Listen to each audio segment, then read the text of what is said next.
নমস্কার বন্ধুরা, পম্পার কিচেনে আপনাদের সকলকে স্বাগত। আমরা সব সময় আটা, ময়দা, সুজি দিয়ে নানা রকমের মিষ্টি বানিয়ে থাকি।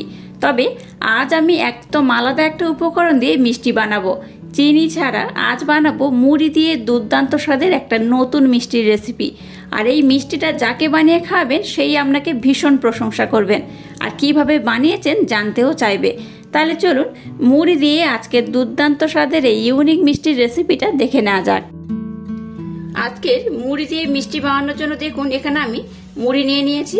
আপনাদের হাতের কাছে যে মুড়ি থাক, ফ্রেশ মুড়ি থাকলেও বানাতে পারেন, আর যে মুড়িগুলো নরম হয়ে যায়, যেগুলো আপনারা ফেলে দেন বা বাদ দেন, সেই মুড়িগুলো ফেলে না দিয়ে বা বাদ না দিয়ে সেগুলো দিয়ে কিন্তু দুর্দান্ত স্বাদের মিষ্টি বানানো যায়। আরও অন্যান্য রেসিপিও কিন্তু বানানো যায়। তো যাই হোক, আজকের আমি একটা মিষ্টির রেসিপি এই মুড়ি দিয়ে আপনাদের সাথে শেয়ার করব। চলুন দেখে নেওয়া যাক। প্রথমে মুড়িটাকে আমি খুব ভালোভাবে ব্লেন্ড করে নেব। একেবারে সব হবে না, অল্প অল্প দিয়ে আমি এটাকে খুব ভালোভাবে ব্লেন্ড করে নেব। এইভাবে অল্প অল্প দেব আর খুব ভালোভাবে সমস্ত মুড়িটাকে আমি ব্লেন্ড করে নেব। দেখুন মুড়িটাকে আমি খুব ভালোভাবে ব্লেন্ড করে নিয়েছি। এবার এই পাত্রের মধ্যে ঢেলে নেব। আর এইভাবে কিন্তু আমি সমস্ত মুড়িটাকে প্রথমে ব্লেন্ড করে নেব। দেখুন সমস্ত মুড়িটাকে আমি খুব ভালোভাবে ব্লেন্ড করে নিয়েছি। আর দেখুন একদম কিন্তু মিহি হয়ে গেছে। দেখুন, দেখতেই পাচ্ছেন কতটা মিহি হয়ে গেছে। তো এই এতগুলো আমি মুড়ি ব্লেন্ড করে নিয়েছি। আপনারা চাইলে কিন্তু কম বেশি করে এটা বানাতে পারেন। আবার দেখুন ওই মিক্সি জারটাকে আমি নিয়ে নিয়েছি। আর এই মিষ্টিটা যেহেতু আমি চিনি ছাড়া বানাবো, তাই দেখুন এখানে আমি মিছরি নিয়েছি। তো মিছরিটাকে কিন্তু আমি খুব ভালোভাবে ব্লেন্ড করে নেব। এই গরমের সময় চিনির থেকে মিছরি দিয়ে যে কোনো মিষ্টি বানালে কিন্তু বেশ অনেক ভালো হয়। এবার মিছরিটাকেও খুব ভালোভাবে আমি ব্লেন্ড করে নেব। এবার দেখুন গ্যাসটা জ্বেলে দিয়ে একটা কড়া বসিয়ে দিয়েছি। কড়াটাকে গরম করে এর মধ্যে দিয়ে দেবো লিকুইড দুধ। দুধের পরিমাণটা কিন্তু খুব বেশি দেবেন না, অল্প করে দেবেন, লাগলে আবার পরে ব্যবহার করে নেব। প্রথমে দুধটাকে একটু আমি ফুটিয়ে নেব। দুধটা দেখুন ফোটার আগে অল্প একটু গরম হয়েছে। এই পর্যায়ে এখানে আমি মিল্ক পাউডার মানে গুঁড়ো দুধ এই চামচে 2 চামচ ব্যবহার করব। মিল্ক পাউডারটাকে এই লিকুইড দুধের সাথে খুব ভালোভাবে মেল্ট করে নেব।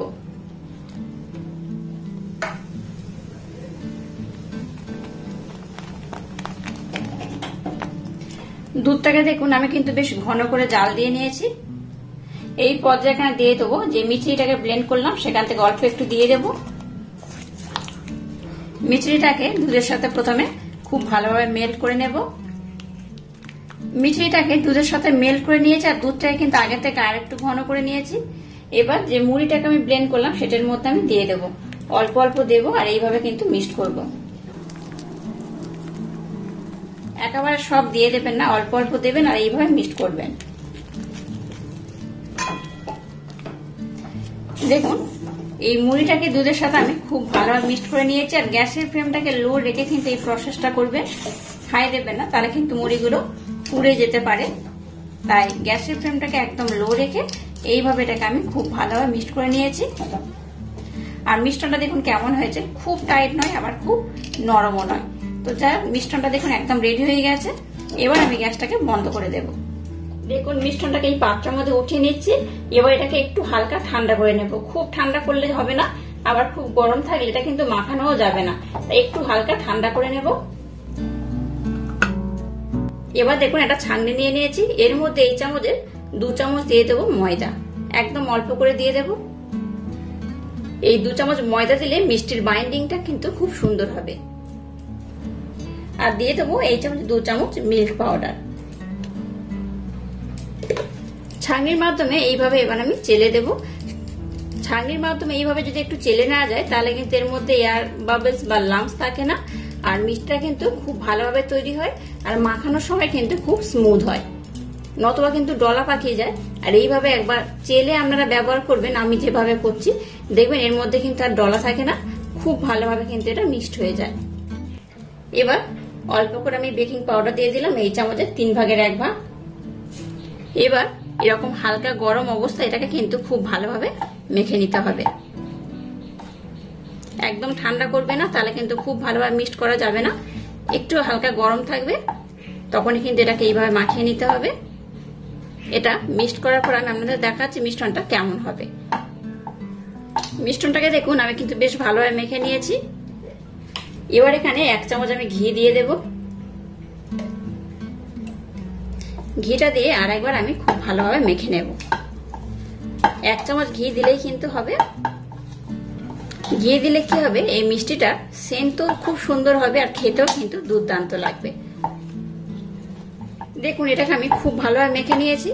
এবার এটাকে আমি 5 মিনিটের জন্য ঢাকা দিয়ে রেস্টে রেখে দেব। ততক্ষণ আমি অন্য আরেকটা কাজ কমপ্লিট করব। এবার দেখুন গ্যাসটা জ্বেলে দিয়ে একটা কড়া বসিয়ে দিয়েছি। এর মধ্যে এই বাটি মাপ করে 1 বাটি ব্লেন্ড করে রাখা মিষ্টি আমি দিয়ে দিলাম। এবার ওই বাটির মাপ করে এখানে আমি 2 বাটি জল দিয়ে দেব।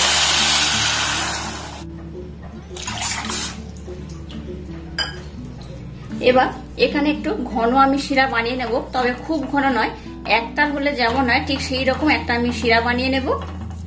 আচ্ছা, আমি এখানে মিছরি ব্যবহার করলাম, আমরা চাইলে কিন্তু এখানে চিনিও ব্যবহার করতে পারেন। চিনির থেকে মিছরি কিন্তু শরীর স্বাস্থ্যের জন্য অনেক বেটার, তাই চেষ্টা করবেন একটু মিছরি কিংবা বাতাসা ব্যবহার করার। তো যাই হোক, আপনাদের হাতের কাছে মিছরি কিংবা বাতাসা না থাকলে চিনি দিয়েও কিন্তু এই শিরাটা বানিয়ে নিতে পারেন। দেখুন মিছরি দিয়ে শিরাটাকে আমি মোটামুটি একটু ঘন করে বানিয়ে নিয়েছি। এবার দেখুন একটা এলাচ আর একটা লবঙ্গ এখানে দিয়ে দেবো। দিলে কি হবে, এর স্মেলটা খুব সুন্দর হবে। আর দিয়ে দেবো কয়েক ফোঁটা লেবুর রস। লেবুর রস দিলে কি হবে, এই শিরাটা কিন্তু জমে যাবে না। শিরাটাকে দেখুন আমি কিন্তু একদম রেডি করে নিয়েছি আর দেখাচ্ছি দেখুন ঘনত্বটা কেমন হয়েছে। এই দেখুন একটা হলে যেমন হয় ঠিক সেই রকমই দেখুন, খুব ঘন করা যাবে না, এইরকমই থাকবে। এবার আমি গ্যাসটাকে বন্ধ করে দিলাম। দেখুন মিষ্টনটাকে আমি 5 মিনিটের জন্য রেস্টে রেখে দিয়েছিলাম, ততক্ষণ আমি শিরাটাকে বানিয়ে নিয়েছি। আর মিষ্টনটা দেখুন আগে থেকে কিন্তু বেশ সফট হয়ে গেছে, দেখে বুঝতেই পারছেন। তো আরেকবার এটাকে আমি একটু ভালোভাবে মেখে নেব। এবার দেখুন হাতের মধ্যে একটু আমি ঘি নিয়ে নিলাম, এখান থেকে এবার অল্প অল্প নেব আর এটাকে আমি গোল করে নেব। আপনারা চাইলে কিন্তু লম্বা শেপ 4 কোণা যার যেমন ইচ্ছা সেইভাবে কিন্তু বানাতে পারেন। তো আমি এটাকে কিন্তু এইভাবে গোল গোল করে বানিয়ে নেব। খুব বড় করব না, খুব ছোটও করব না, মিডিয়াম করে নেব। এই দেখুন কত সুন্দর হয়েছে। দেখুন এইভাবে কিন্তু আমি সবগুলোকে খুব সুন্দর করে গোল করে নেব। আবার একটু নিয়ে নিলাম। প্রথমে হাতে একটু এইভাবে চেপে চেপে নিয়ে নেবেন, তাহলে কিন্তু মিষ্টির বাইন্ডিংটা খুব সুন্দর হয়। এই দেখুন, দেখলেন তো কত সুন্দর হচ্ছে। আর এইভাবে সবগুলোকে আমি প্রথমে বানিয়ে নেব। দেখুন সবগুলো কিন্তু আমি গোল গোল করে বানিয়ে নিয়েছি আর কত সুন্দর হয়েছে। দেখুন প্রত্যেকটা কিন্তু একদম খুব সুন্দরভাবে গোল হয়েছে। চলুন এবার এগুলোকে ভেজে নেওয়া যাক। এবার দেখুন একটা কড়াইতে তেল দিয়ে তেলটাকে একটু মিডিয়াম গরম করে নিয়েছি। আর যেগুলো মিষ্টি শেপ দিয়ে দিয়েছি সেগুলো তেলের মধ্যে দিয়ে দেব। এটা দিলেই বুঝতে পারবেন তেলটা কতটা গরম। তেলটা কিন্তু এরকম মিডিয়াম গরম হবে, এরকম বুদবুদ হবে, সেইভাবে কিন্তু দিতে হবে। মিষ্টিগুলো দেওয়ার পর এখানে কোনো রকম হাতা ব্যবহার করবেন না, জাস্ট কড়াটাকে ধরে এইভাবে ঘুরিয়ে ফিরে করে নেবেন। দেখবেন মিষ্টিগুলো গোল তো থাকবে, ফুলেও যাবে আর খুব সুন্দর হবে, কড়ার মধ্যে লেগেও যাবে না। এই দেখুন, আর প্রত্যেকটা কিন্তু ফুলে ফুলে তেলের উপরে ভেসে উঠবে। দেখতেই পাচ্ছেন কতটা সুন্দর হচ্ছে। এই দেখুন এইভাবে একটা কড়াতে যতগুলো ধরবে আমি কিন্তু ততগুলো দিয়ে খুব সুন্দর করে ভেজে নেব।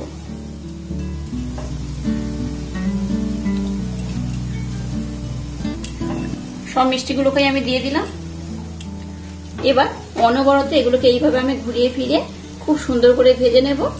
এগুলো যখন তেলের উপরে ভেসে উঠবে তখনই কিন্তু এখানে হাতা ব্যবহার করতে হবে। তার আগে কিন্তু এখানে কোনো রকম হাতা, চামচ বা খুন্তি কোনো কিছুই ব্যবহার করবেন না। এইভাবে অনবরত একটু নাড়াচাড়া করবেন, দেখবেন প্রত্যেকটা খুব সুন্দর হবে। এই দেখুন যেগুলো নতুন দিয়েছি সেগুলো কিন্তু এখনো ফোলেনি, আর যেগুলো আগে দিয়ে দিয়েছি দেখুন কত সুন্দর ফুলে গেছে। এই দেখুন বেশ কতটা বড় হয়ে গেছে, দেখতেই পাচ্ছেন। তো এইভাবে আমি নাড়াতে থাকবো। দেখুন মিষ্টিগুলোকে আমি ভেজে নিয়েছি আর কত সুন্দর হয়েছে। দেখুন মিষ্টিগুলোকে কিন্তু আমি লাল করবো না, এগুলো এইরকমই থাকবে। এই মিষ্টিগুলো আমার ভাজা হয়ে গেছে। এবার আমি গ্যাসটাকে বন্ধ করে দেব। গরম গরম মিষ্টি শিরাটাকে আমি নিয়ে নিয়েছি। দেখুন কত সুন্দর হয়েছে, বেশ অনেকটা ঘন হয়ে গেছে। এবার যে মিষ্টিগুলোকে বানালাম সেগুলো এই শিরার মধ্যে আমি দিয়ে দেব। এইভাবে শিরার মধ্যে দিয়ে কিছুক্ষণ রেখে দিতে হবে। আর এই মিষ্টিগুলো কিন্তু দুর্দান্ত খেতে হয়, খুবই নরম হয়, খুবই সফট হয়। এই শিরার মধ্যে আমি একটা একটা করে দিয়ে দেব। মিষ্টিগুলোকে আমি 15 মিনিট পর আপনাদের দেখাচ্ছি। দেখুন মিষ্টিগুলো কিন্তু একদম ভিজে গেছে, দেখতেই পাচ্ছেন কতটা নরম কতটা সফট হয়েছে।